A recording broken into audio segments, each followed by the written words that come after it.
Good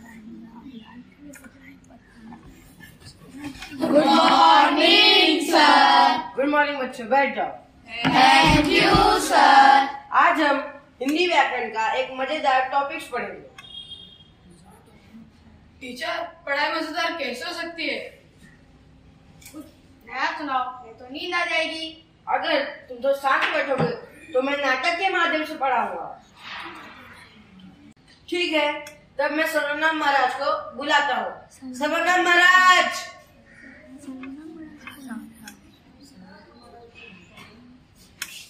नमस्ते बच्चों, मैं हूँ सर्वनाम, मुझे पहचानते हो?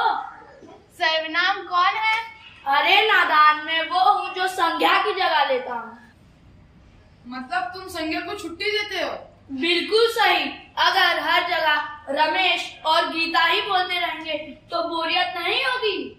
जैसे रमेश बाजार गया, रमेश सब्जी खरीद कर घर आया। हाँ महाराज, बहुत बोरियत होगी। चाचा वह तुम हो? इसीलिए मैं हूँ। अब सुनो, रमेश बाजार गया, वह सब्जी खरीद कर घर आया। अब महाराज से सवाल पूछो। महाराज, आप इतने रूप कैसे बदल लेते हो? बिल्कुल सही, मैं कई रूप ले सकता हूँ। जैसे पुरुषवाचक सर्वनाम मैं, तू, वह, ये सब। नीचवाचक सर्वनाम खुद, स्वयं। ऐसे ही प्रश्नवाचक सर्वनाम, निश्चयवाचक सर्वनाम, अन्य पुरुषवाचक सर्वनाम। यही तो मेरी खासियत है। तुम्हें आसान बनाना मेरा काम है। तो अब से मैं रमेश नहीं बोलूंगा, सिर्फ वह कहूंगा। मैं कुछ बन जाऊंगा।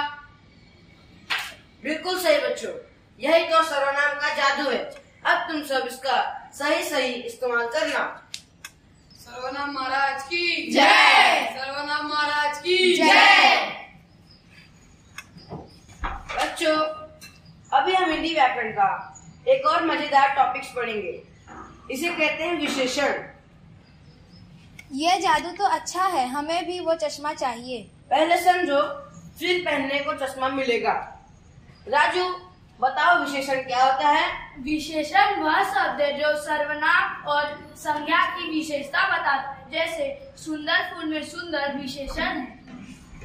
मतलब बिना विशेषण के वाक्य बेरंग होते हैं, जैसे कि गीता की किताब। अरे, मेरी किताब में तो रंगीन चित्र भी है। बिल्कुल सही सोहन। अब इस चश्मे से देखते हैं, ये चश्मा कौन कौन पहनना चाहेगा? मैं। तुम आ जाओ, तुम आ जाओ और तुम आ जाओ।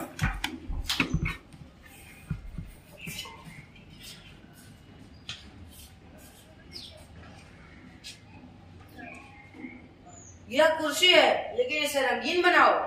मजबूत कुर्सी। नहीं, आरामदायक कुर्सी। और सुंदर भी।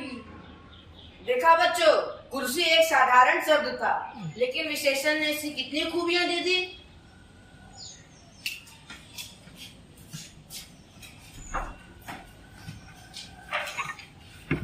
मतलब बिना विशेषण के वाक्य ऐसे हैं, जैसे कि बिना मसाले की सब्जी।